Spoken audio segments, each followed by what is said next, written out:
What happens when one of Hollywood's most powerful moguls sits down for what should be a friendly morning show appearance, only to have the entire conversation spiral into one of the most uncomfortable television moments in recent memory? Tyler Perry, the billionaire filmmaker behind countless box office hits and beloved characters, walked off the Good Morning America set after a clash with co-host Michael Strahan that left the studio in complete shock. This wasn't a misunderstanding or a simple disagreement. This was a full-blown confrontation that exposed tensions nobody saw coming. And before we break down every moment of what went wrong, make sure you hit that subscribe button and drop a comment below because you're going to want to discuss this one. The interview started, innocently enough. Tyler Perry walked onto the Good Morning America set with his usual calm demeanor. Settling into the chair across from Michael Strahan, the energy seemed fine at first. Strahan opened with the standard pleasantries, thanking Perry for joining them and congratulating him on his latest project. Perry smiled, nodded, and seemed ready for what everyone assumed would be another typical promotional interview. But within minutes, the tone began to shift in ways that caught everyone off guard.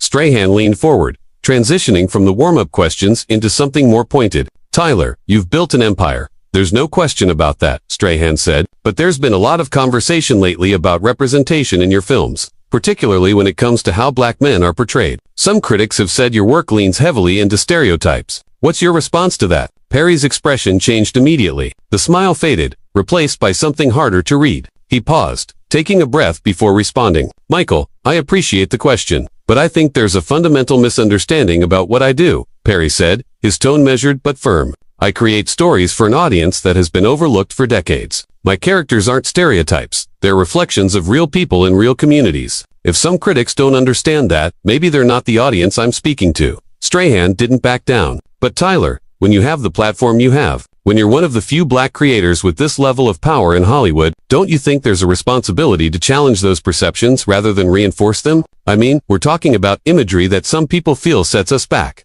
The word "us" hung in the air, and Perry caught it immediately. His jaw tightened. "Sets us back," Perry repeated, his voice rising slightly. "Michael, with all due respect, I don't think you get to decide what sets us back. I've employed thousands of black actors, writers, and crew members. I've told stories that major studios wouldn't touch. I've built something from nothing, and now I'm supposed to sit here and defend my work like I'm the problem." Strahan held his ground, leaning back slightly but keeping eye contact. "I'm not saying you're the problem, Tyler. I'm asking if you see the criticism as valid. There are black filmmakers, black actors, people within the community who have raised these concerns. Are you saying their perspective doesn't matter?" Perry laughed, but there was no humor in it. "Their perspective matters, but so does mine," he said. "You know what's interesting, Michael? I've been doing this for over 20 years. I've faced rejection, discrimination, and every obstacle you can imagine. And now that I've succeeded, now that I've built something that can't be ignored, suddenly everyone wants to tear it down. Where were these critics when I was struggling? Where were they when studios were slamming doors in my face?" The studio had gone quiet. The crew, the producers, even the other co-hosts sitting nearby seemed frozen, unsure whether to intervene or let it play out. Strahan, to his credit, didn't flinch. "I hear you, Tyler, and nobody's discounting your success," he said, "but success doesn't make you immune to criticism. Some of the most successful people in any field face scrutiny. It's part of being in the public eye." Perry shook his head slowly, his frustration becoming more visible. "Scrutiny is fine, Michael. I welcome healthy debate. But what I don't appreciate is being ambushed on a morning show that's supposed to be about celebrating my work. You're framing this conversation like I owe someone an apology, and I don't." Strahan's expression shifted, a flash of something, defensiveness, maybe frustration, crossing his face. "I'm not trying to ambush you," he said. "I'm asking questions that a lot of people want answered. Isn't that what journalism is supposed to be?" Perry leaned forward now, matching Strahan's energy. "Journalism," he said, his voice sharp. "Michael, this isn't journalism. This is a hit piece disguised as an interview. You invited me here under the pretense of discussing my new project, and instead, you're putting me on trial. If you wanted to have this conversation, you should have been upfront about it." The tension was palpable. Strahan opened his mouth to respond, but Perry wasn't finished. "And let's be real for a second," Perry continued. "You're sitting here questioning my contributions to the black community. But where's this energy when you're interviewing people who've done far less? Where's this intensity when you've got guests who've actively harmed our community? I find it interesting that I'm the one getting grilled." Strahan's face hardened. "That's not fair, Tyler," he said. "I ask tough questions to everyone who sits in that chair. Don't make this personal." Perry laughed again, that same bitter edge in his voice. "It's already personal. Michael, you made it personal the moment you decided to frame this conversation the way you did. You think I don't see what's happening here? You think I don't know how this game works?" The energy in the studio had shifted completely. What started as a standard interview had become something else entirely. A confrontation that neither man seemed willing to walk away from. Strahan tried to regain control of the conversation, his voice steady but tinged with frustration. "Tyler, I think you're misinterpreting my intentions," he said. "I'm not attacking you. I'm giving you an opportunity to address concerns that exist in the public sphere." Perry cut him off. "An opportunity," he said, his voice louder now. "Michael, you don't get to frame this as a favor. You don't get to act like you're doing me a service by putting me in a position to defend myself on live television. This isn't an opportunity. It's a setup." Strahan's composure was starting to crack. "A setup," he repeated, his tone sharper. "Tyler, come on. You're a public figure. You've made billions off of your work. People have opinions about that work. I'm simply asking you to engage with those opinions." Perry stood up slightly, not fully rising but shifting in his seat like he was preparing to leave. "Engage with them how, Michael? By agreeing with you, by admitting that everything I've built is somehow problematic. That's not engaging. That's capitulating." The producers off camera were visibly panicking now, exchanging frantic looks and hand signals. One of them stepped forward slightly, as if considering whether to cut to commercial, but Strahan waved them off. He wasn't backing down. "Nobody's asking you to capitulate," Strahan said, his voice firm. "But maybe, just maybe, there's some validity to what people are saying. Maybe there's room for growth, for evolution in how you tell these stories." Perry stared at him, his expression unreadable. "Evolution," he said slowly, turning the word over like it tasted bad. "Michael, I don't need lectures on evolution from someone who's spent his career playing it safe. You want to talk about growth? Let's talk about how you've navigated your career. Let's talk about the choices you've made, the controversies you've avoided. It's easy to sit in that chair and critique others when you've never taken the risks I have." The room went completely silent. Strahan's face flushed, his jaw working as he processed what Perry had just said. "That's out of line," Strahan said quietly, but there was steel in his voice. "You don't know anything about the risks I've taken or the sacrifices I've made."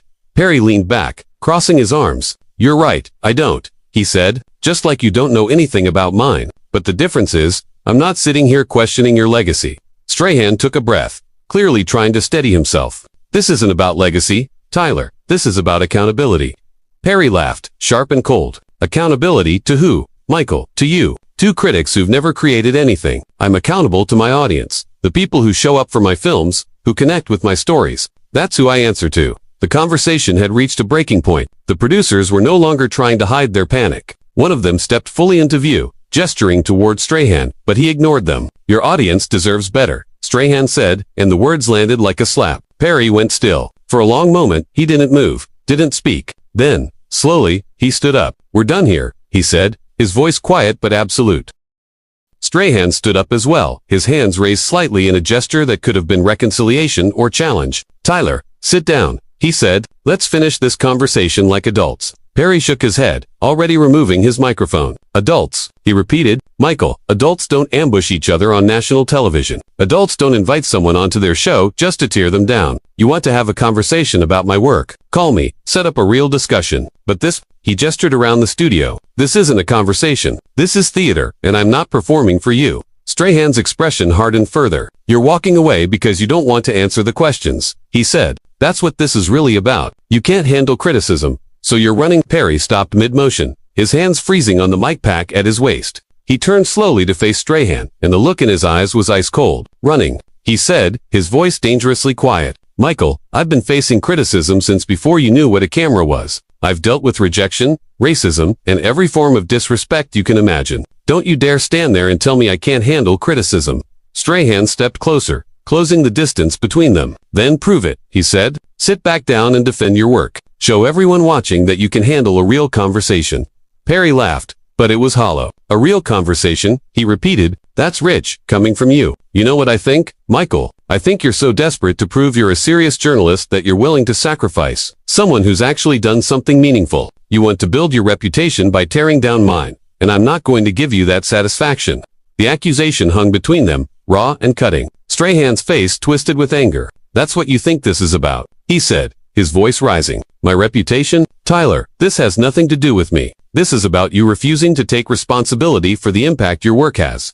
Perry took a step forward now, matching Strahan's energy. "Impact," he said. "You want to talk about impact? My films have grossed over $1 billion.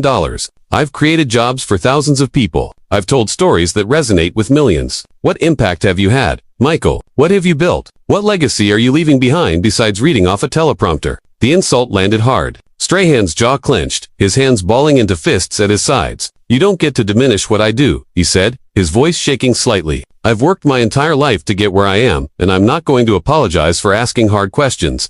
Perry shook his head, a bitter smile on his face. Hard questions, he said. Michael, you wouldn't know a hard question if it hit you in the face. You're asking surface-level talking points that you probably got from some producer who wanted to create a viral moment. You're not interested in the truth. You're interested in clicks and ratings. Strahan took another step closer, and for a moment, it looked like the situation might escalate beyond words. One of the producers finally intervened, stepping between them with hands raised. Gentlemen, let's take a breath, the producer said, his voice urgent but controlled. We can pause, regroup, and figure this out. Perry turned to the producer, his expression softening slightly, but still firm. There's nothing to figure out, he said. I'm leaving. This interview is over. The producer looked panicked. Tyler, please, he said, we can edit this. We can start fresh. Just give us 5 minutes. Perry shook his head. No, he said simply. I'm not interested in editing or starting fresh. I'm done. You all knew what you were doing when you set this up, and now you're dealing with the consequences. Strahan spoke up again, his voice cutting through the tension. So that's it, he said. You're just going to walk away and let everyone think you can't defend yourself. Perry turned back to him, his eyes blazing. Michael, I don't care what people think, he said. I stopped caring about that a long time ago. The people who matter, the people who support my work, they know who I am and what I stand for. Everyone else can think whatever they want. Strahan scoffed. That's convenient, he said. Hide behind your audience and refuse to engage with legitimate criticism. Real mature, Tyler. Perry's face went completely still, and when he spoke, his voice was calm but lethal. You want to talk about maturity, he said. Let's talk about how you're using your platform to attack someone instead of uplift them. Let's talk about how you're more interested in creating conflict than fostering dialogue. That's not journalism. Michael, that's exploitation. Strahan's face flushed red. I'm exploiting you, he said incredulously. Tyler, you've built your entire career on exploitation. You've exploited stereotypes. You've exploited your audience's loyalty. And now you're exploiting the victim card to avoid accountability. The words hit like a punch. Perry went completely silent, staring at Strahan with an expression that was equal parts shock and rage. The crew, the producers, everyone in the studio seemed to hold their breath, waiting to see what would happen next. Perry's hands trembled slightly, and for a moment, it looked like he might say something, might unleash everything he was feeling. But instead, he took a deep breath, composed himself, and spoke with chilling clarity. You just showed your hand, Michael, Perry said quietly. Everything you needed to say, you just said. And now everyone watching knows exactly who you are and what this was really about. Strahan opened his mouth to respond, but Perry held up a hand, cutting him off. I'm not interested in your justifications, Perry said. I'm not interested in your excuses. You wanted a moment, you got it. Congratulations. He turned to leave, and this time, no one tried to stop him. The producer stepped back, knowing there was no recovering from what had just happened. Strahan stood frozen, his face a mixture of anger and something else. Regret, maybe, or realization that he'd gone too far. Perry walked toward the edge of the set, his movements deliberate and controlled, but Strahan couldn't let it end there. Tyler, he called out, his voice echoing across the studio. You can walk away, but this conversation isn't over. People are going to keep asking these questions, whether you like it or not. Perry stopped but didn't turn around. Then let them ask, he said, over his shoulder. But they're not going to get the answers they want from me. I don't owe anyone an explanation for my life's work, especially not people who've never walked in my shoes. He started walking again, but Strahan wasn't finished. That's the problem right there, Strahan said, his voice louder now, more desperate. You think you're above criticism. You think because you've achieved success, you don't have to answer to anyone. But that's not how this works. Tyler, that's not how any of this works. Perry spun around, his patience finally snapping. How? What works? Michael, he shouted, his voice filling the studio. How Hollywood works. How the media works. I know exactly how it works. I've been navigating this system for decades while people like you were just figuring out which camera to smile at. Don't lecture me about how things work. Strahan walked toward him, closing the distance again. Then educate me, he said, his voice dripping with sarcasm. Explain to me how I'm wrong. Explain to me how your portrayal of black characters isn't problematic. I'm listening. Perry stared at him, and for a long moment, the silence was deafening. Then he spoke, his voice low and intense. You want me to explain? He said, fine, my characters are flawed. Michael, they're messy, they're complicated, they're real. They're not perfect representations designed to make white audiences comfortable or to satisfy critics who think they know better. They're human beings with struggles and triumphs. And yes, Sometimes they reinforce certain images. But you know what? So does real life. So do real people in real communities. I'm not in the business of creating propaganda. I'm in the business of telling stories. Strahan shook his head, his frustration evident. Stories have power. Tyler, he said, they shape how people see the world, how they see themselves. You have a responsibility to be conscious of that power. Perry's face twisted with frustration. I am conscious of it, he said. Every single day, I'm conscious of it. But I'm also conscious of the fact that I can't please everyone. I can't make movies that satisfy every critic, every academic, every person with an opinion. All I can do is stay true to the stories I want to tell and the people I want to tell them to. If that's not good enough for you, then that's your problem, not mine. Strahan's voice rose again, matching Perry's intensity. It's not just my problem,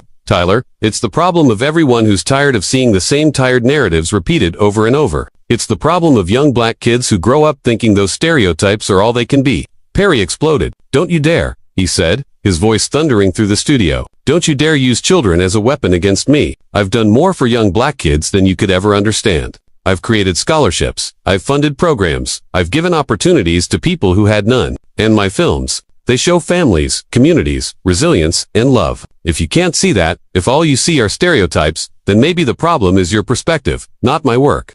The accusation hung in the air, and Strahan looked like he'd been slapped. His face went from red to pale, his mouth opening and closing as he searched for words. My perspective, he finally said, his voice strained. Tyler, I'm trying to have a conversation about representation, about responsibility, and you're making it personal. Perry laughed bitterly. It's been personal from the beginning. Michael, he said, you made it personal when you decided to use your platform to attack me. You made it personal when you framed this entire interview as an interrogation. So don't stand there and act surprised that I'm responding in kind. Strahan took a breath, trying to regain some composure. Tyler, I'm going to ask you one more time, he said, his voice shaking slightly. Do you or do you not acknowledge that some of your work has been criticized for perpetuating harmful stereotypes? It's a yes or no question. Perry stared at him, his expression unreadable. Then he smiled, but there was no warmth in it. You want a yes or no answer? He said. Fine. No, I don't acknowledge that, because the premise of your question is flawed. You're asking me to accept criticism as fact, and I refuse to do that. My work speaks for itself. The millions of people who support it speak for themselves. And if you and a handful of critics want to reduce all of that to stereotypes, that's your choice. But it's not my reality. Strahan's jaw tightened. So you're saying the criticism is invalid? He said. You're saying everyone who's raised concerns is wrong.